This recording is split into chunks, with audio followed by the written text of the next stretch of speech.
Sé bienvenido o bienvenida a un nuevo video. En esta ocasión narraré para ti a modo de audiolibro el capítulo 2 del aclamado libro Ready Player One, mismo que fue tomado como base para la superproducción por parte de la Warner Bros. Para la famosa y exitosa película que lleva el mismo nombre. Sea que ya hayas visto la película o no, te recomiendo quedarte para que escuches y conozcas una de las mejores obras de ciencia ficción que existen. Si mi contenido es de tu agrado, puedes demostrarlo suscribiéndote al canal, compartiendo, dando like y comentando todos mis videos. También, si te interesa comprar este libro, así como el micrófono que yo uso en mis videos, los enlaces directos de compra están en la descripción del video y en el comentario fijado. Sin más que decir, relájate, ponte cómodo o cómoda y prepárate para disfrutar de una gran experiencia.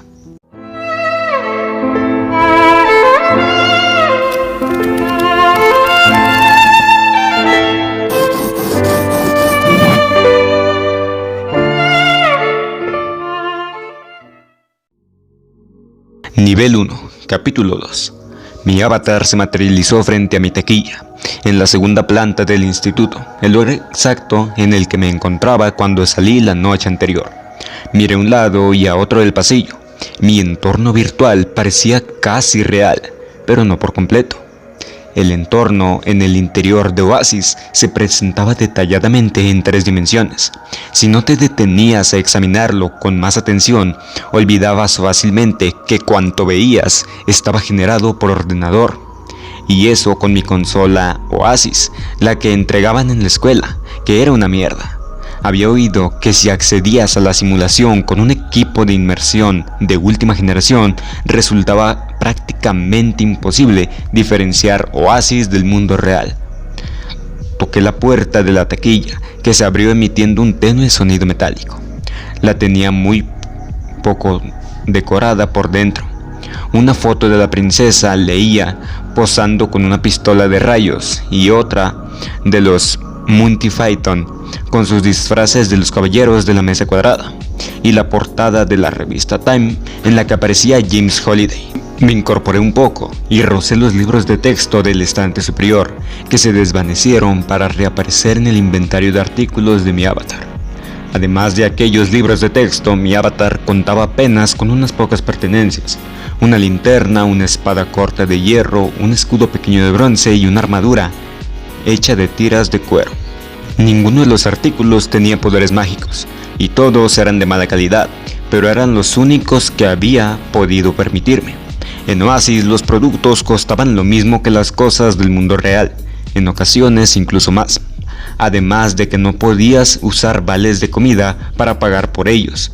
En Oasis la divisa era el crédito, entre comillas, que en aquellos tiempos de incertidumbre se había convertido en una de las más estables del mundo, más cotizada que el dólar, la libra, el euro o el yen. Había un espejo pequeño fijado a la puerta de la taquilla, y en el momento de cerrarla vi fugazmente el rostro de mi yo virtual. Había diseñado la cara y el cuerpo de mi avatar para que se parecieran más o menos a mí. Su nariz, eso sí, era ligeramente más pequeña y era más alto que yo, y más delgado, y más musculado, y sin acné juvenil. Pero dejando de lado esos detalles sin importancia, resultábamos bastante parecidos. El estricto código de indumentaria de la escuela exigía que los avatares adoptaran apariencia humana, que fueran del mismo sexo y edad que el estudiante real a quien encarnaban. Allí no estaban permitidos los unicornios demoníacos hermafroditas bicéfalos, al menos no dentro de las instalaciones. Podías bautizar a tu avatar con el nombre que quisieras, siempre que no hubiera otro igual. Es decir, debías escoger un nombre que nadie hubiera escogido antes que tú. El nombre de tu avatar debía figurar también en tu dirección de correo electrónico y en tu identificación para chatear, por lo que lo mejor era que fuera un nombre bonito y fácil de recordar. Se sabía que había famosos que pagaban fortunas por comprar el nombre de avatar que querían ponerse cuando algún ciberocupa lo había reservado antes que ellos.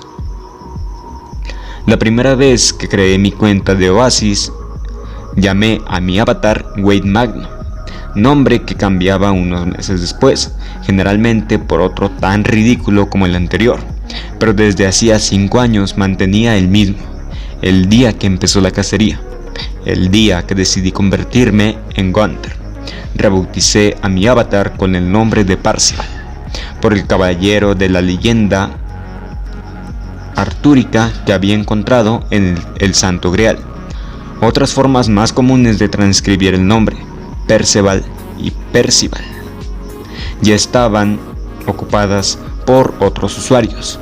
Yo, de todos modos, prefería Parzival. Me parecía que sonaba mejor. La gente casi nunca usaba su nombre verdadero online, porque el anonimato era una de las grandes ventajas de Oasis. Dentro de la simulación, nadie sabía quién eras en realidad, a menos que tú quisieras que supiera.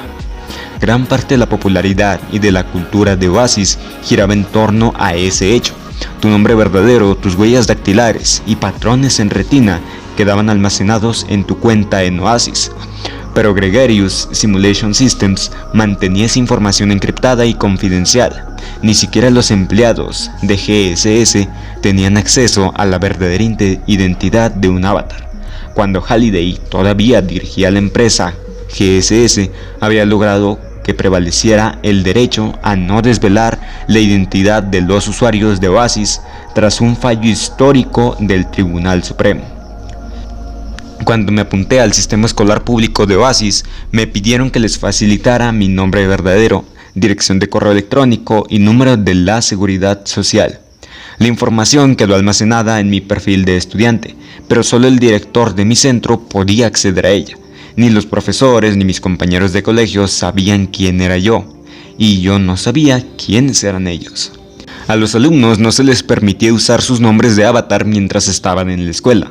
De ese modo se evitaba que los profesores tuvieran que decir cosas ridículas del tipo «Presta más atención, chulo brillantina» o «Pajía 69, ponte de pie y léenos tu comentario sobre el libro». Así pues, los alumnos debían usar sus nombres verdaderos seguidos de un número, para distinguirse de otros con quienes compartieran nombre. Cuando yo me matriculé, ya había otros 2 alumnos en mi escuela que se llamaban Wade, por lo que a mí me asignaron como identificación Wade 3. Ese nombre flotaba sobre la cabeza de mi avatar cada vez que me encontraba en el recinto escolar. Sonó el timbre y en un ángulo de mi visor apareció un destello de advertencia que me informaba que me quedaban 40 minutos para el inicio del primer segmento de clases. Me volví y avancé por el pasillo, usando una serie de gestos sutiles con la mano para controlar los movimientos y las acciones de mi avatar. Si por lo que fuera tuviera las manos ocupadas, este también respondía a las instrucciones de voz. Me dirigí al aula donde iba a impartirse la clase de Historia Universal, sonriendo y saludando a los rostros conocidos con los que me cruzaba.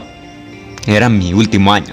Seguro que iba a echar de menos todo aquello cuando me graduara al cabo de unos meses. Dejar la escuela no me hacía especial ilusión.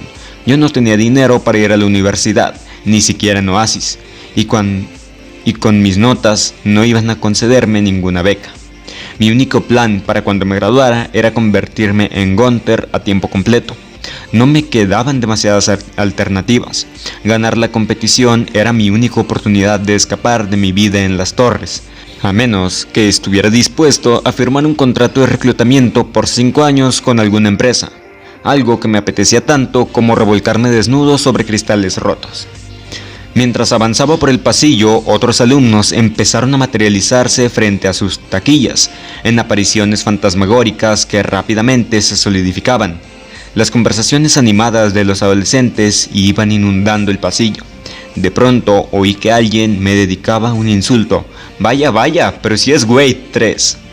Me volví e identifiqué a Todd 13, un avatar insoportable que había conocido en mi clase de álgebra 2.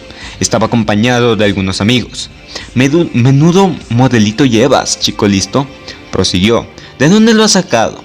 Mi avatar llevaba una camiseta negra y unos vaqueros azules, una de las 3 pieles que podías seleccionar por defecto cuando creabas tu cuenta, lo mismo que sus amigos Cromañón.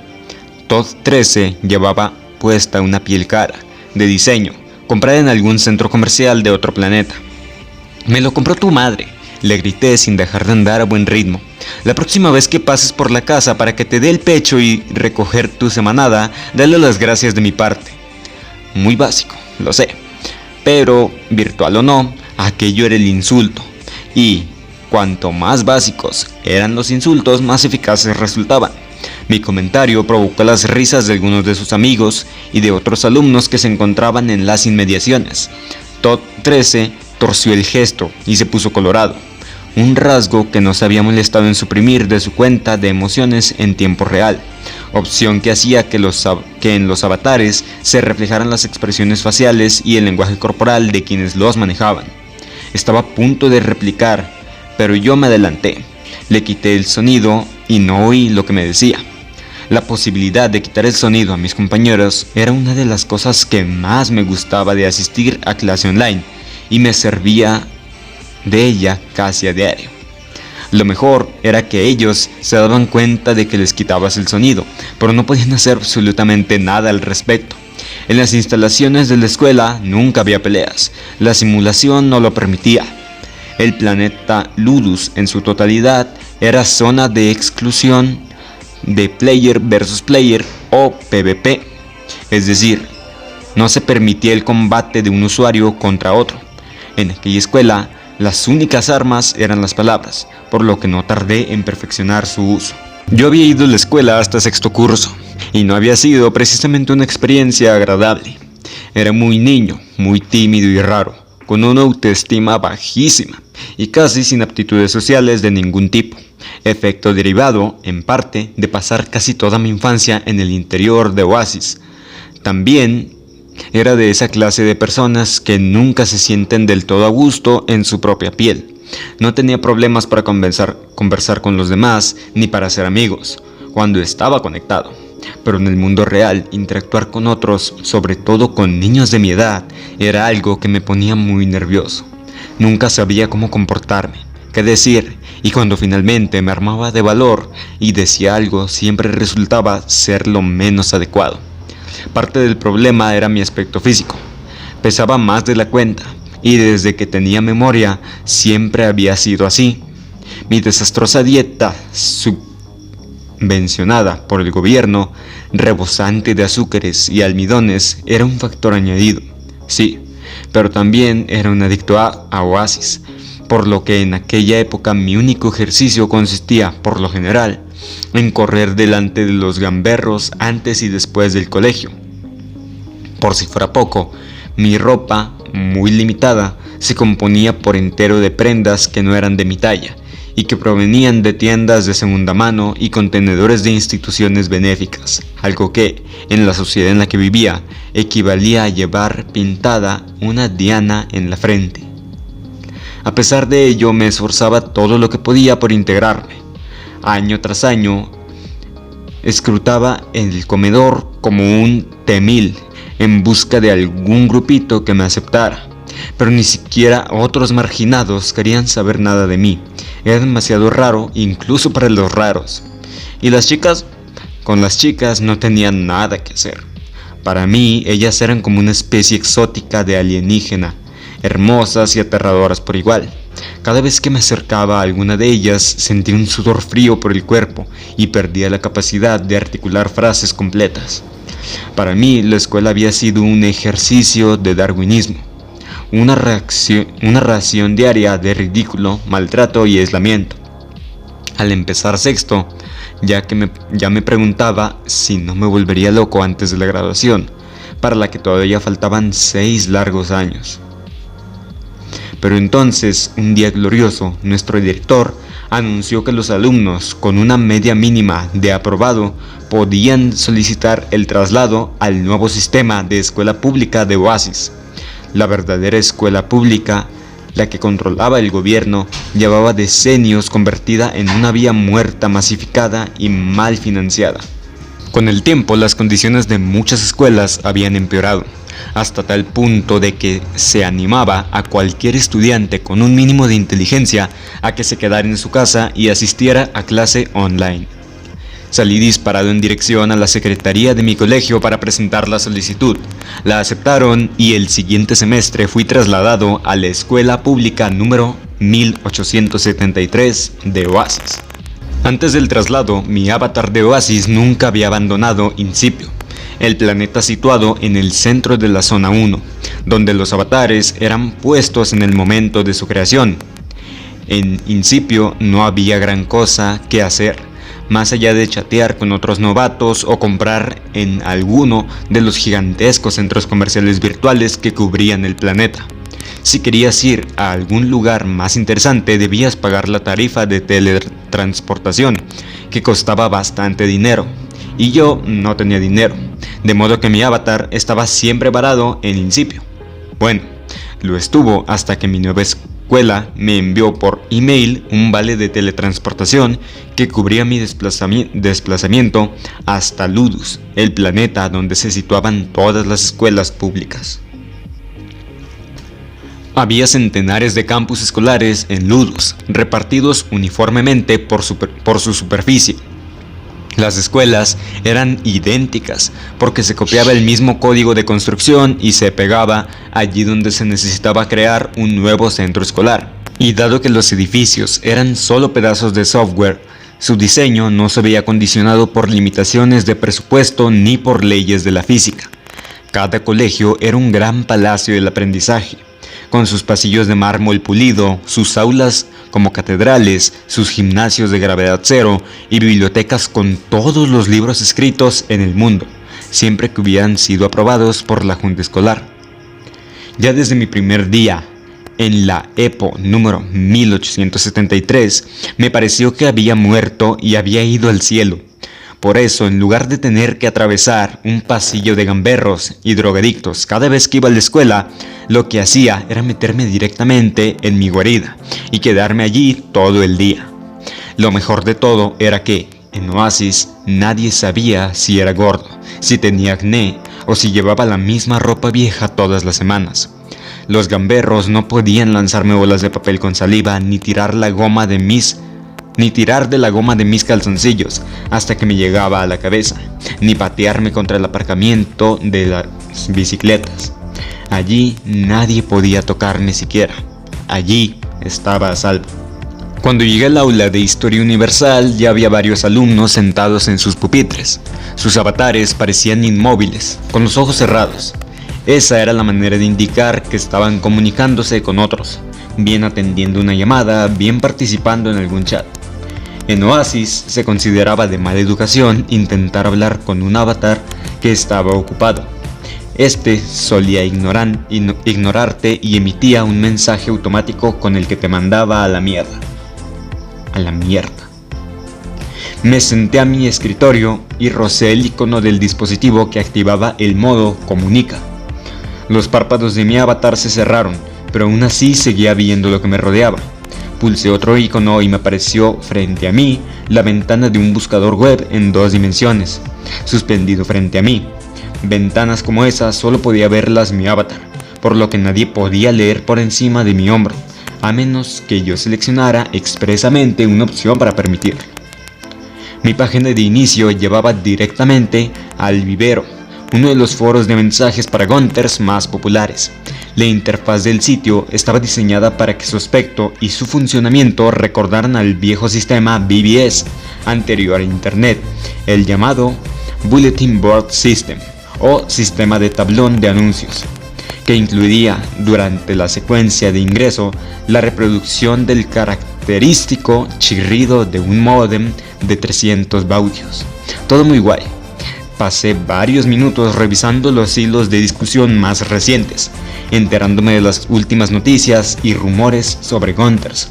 Yo era, sobre todo, espectador pasivo. Rara vez publicaba algo en los muros, aunque no dejaba pasar ni un solo día sin consultarlos. Aquella mañana no encontré nada de mucho interés.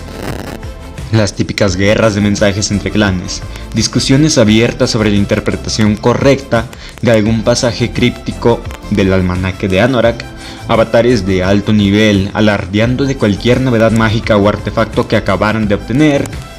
Aquellas chorradas llevaban varios años sin cambiar. A falta de avances reales, la subcultura Gunter había ido convirtiéndose en un reducto donde reinaban la chulería, las payasadas y una sucesión de absurdas luchas intestinas. ¡Qué triste! Mis ciclos favoritos eran los dedicados a poner verdes a los Sixers. Sixer era el apodo peyorativo que recibían los empleados de Innovative Online Industries, IOI, que se pronunciaba IOI. Era un conglomerado global de empresas de comunicación, además del mayor suministrador del servicio de Internet. Gran parte del negocio de IOI se encontraba en proporcionar acceso a Oasis y en vender bienes y servicios dentro de él. Por eso, IOI había intentado lanzar varias operaciones hostiles de compra de Gregarious Simulation Systems, todas ellas fallidas.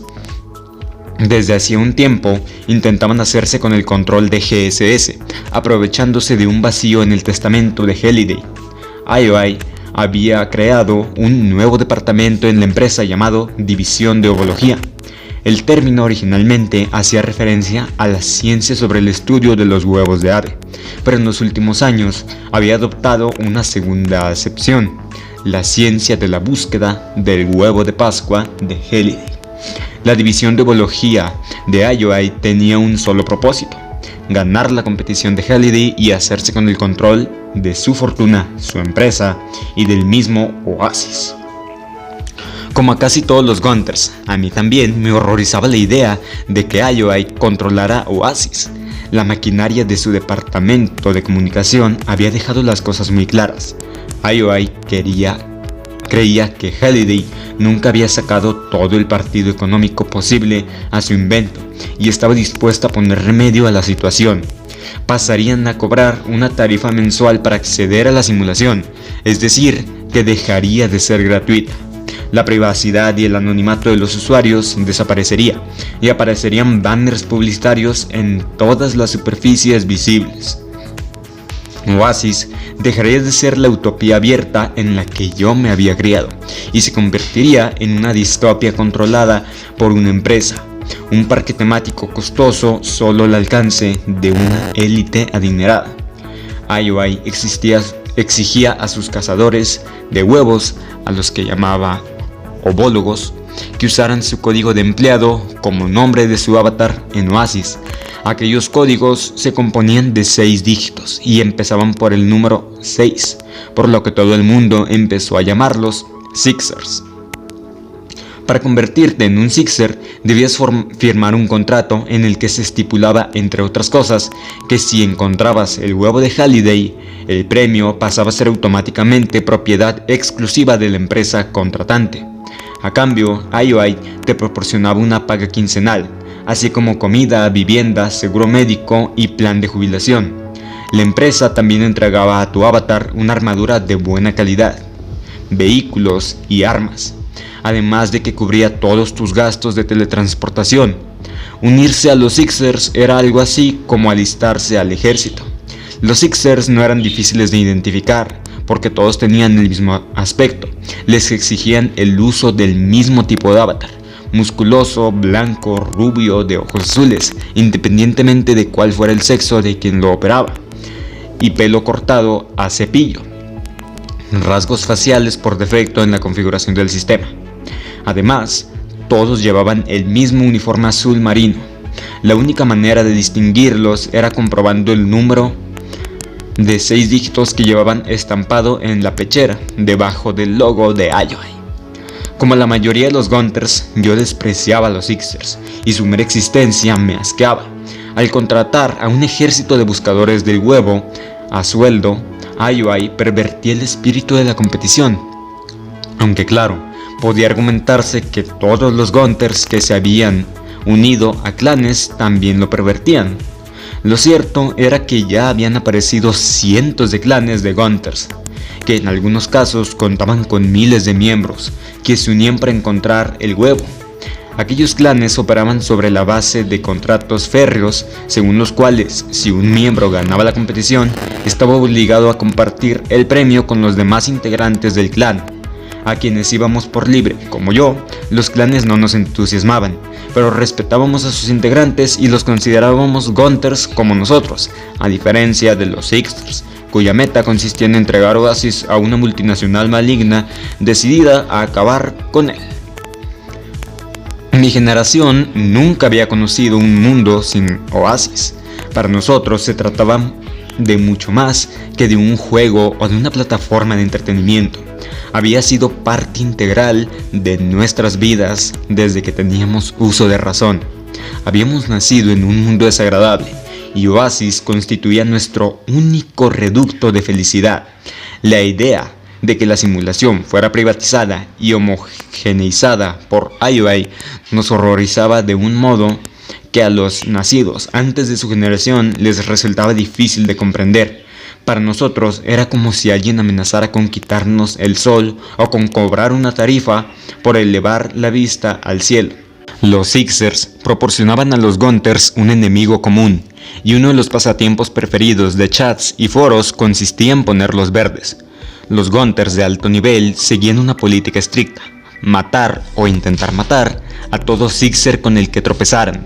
Existían varias páginas web que hacían el seguimiento de las actividades y el paradero de los Sixers, y habían Gunters que dedicaban más tiempo a cazar Sixers que a buscar el huevo.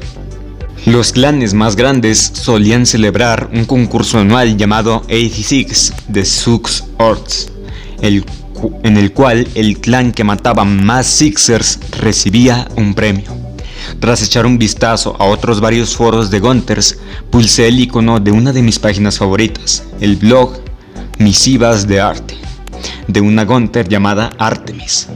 Pronunciar Artemis. Lo había descubierto hacía unos 3 años, y desde entonces era uno de sus seguidores incondicionales. Artemis publicaba unas parrafadas geniales sobre su búsqueda del huevo de Helide, que ella llamaba la casa enloquecida del MacGuffin. Escribía en un tono inteligente y adorable, y sus entradas estaban llenas de ironía hacia sí misma, sentido del humor y comentarios sardónicos. Además de publicar sus, a menudo alocadas, interpretaciones sobre el almanaque de Anorak, también incluía enlaces a libros, películas, series de televisión y músicas que estudiaba como parte de su investigación sobre Halliday. Yo daba por supuesto que todas aquellas entradas eran pistas falsas destinadas a confundir, pero aún así resultaban de lo más entretenidas. Creo que no hace falta que diga que estaba perdida y cibernéticamente enamorado de Artemis. Ella a veces colgaba imágenes de su avatar de pelo negro azabache, y yo, a veces, siempre, las guardaba en un archivo de mi disco duro. Era guapa de cara, pero no poseía uno de aquellos rostros perfectos, artificiales. En Oasis te acostumbrabas a que todo el mundo escogiera rostros que, de tan bellos, resultaban algo monstruosos. Pero los rasgos de Artemis no parecían haber sido seleccionados a partir del menú de opciones de alguna plantilla predeterminada de avatares. Su rostro tenía el aspecto distinguible de una persona real, como si sus verdaderos rasgos hubieran sido escaneados y reproducidos en su avatar. Ojos grandes, párpados, pómulos altos, barbilla puntiaguda y una sonrisa permanente en los labios. Yo la encontraba irresistiblemente atractiva. El cuerpo de Artemis también se salía de la norma. En Oasis solo se venían 1 o 2 formas de cuerpo en los avatares femeninos: un tipo delgado hasta el absurdo, aunque no por ello menos popular, de top model, o el de estrella porno de tetas enormes y cintura de avispa, que en Oasis se veía incluso menos natural que en el mundo real. Pero Artemis era bajita y rubenciana, todo curvas. Yo sabía que mi amor por Artemis era a la vez tonto y nada recomendable. ¿Qué sabía de ella?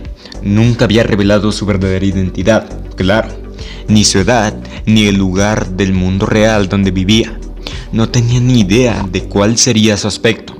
Podía tener 15 años o 50. Muchos Gunters dudaban incluso de que fuera mujer. Yo no.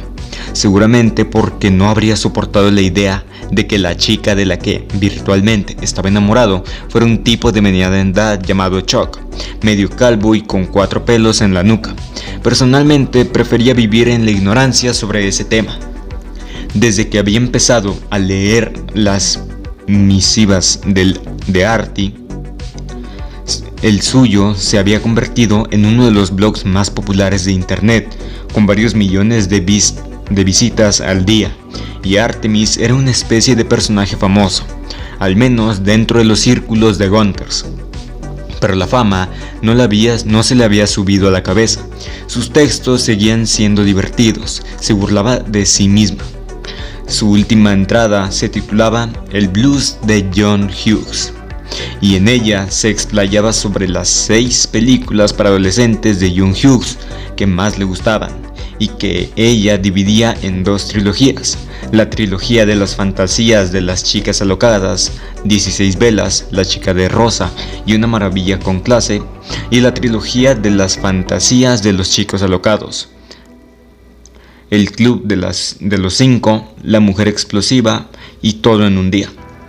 Cuando estaba a punto de terminar su lectura, apareció en mi campo de visión una ventana de mensajes instantáneos. Había uno de mi mejor amigo, H. Está bien, para ser exactos, era mi único amigo, exceptuando la señora Gilmore. H. Muy buenos días, amigo. Parcival. Hola, compadre. H. ¿En qué andas? Parcival. Por aquí navegando un poco. ¿Y tú? H. Tengo el sótano online. Ven a jugar un rato antes de clase, tontolaba. Parcival. Genial, estoy ahí en un segundo. Cerré la ventana de mensajes instantáneos y consulté el reloj. Todavía quedaba media hora para el inicio de clases. Sonreí, pulsé un icono pequeño situado en un ángulo de mi visualizador y después seleccioné el chat de H en mi lista de favoritos.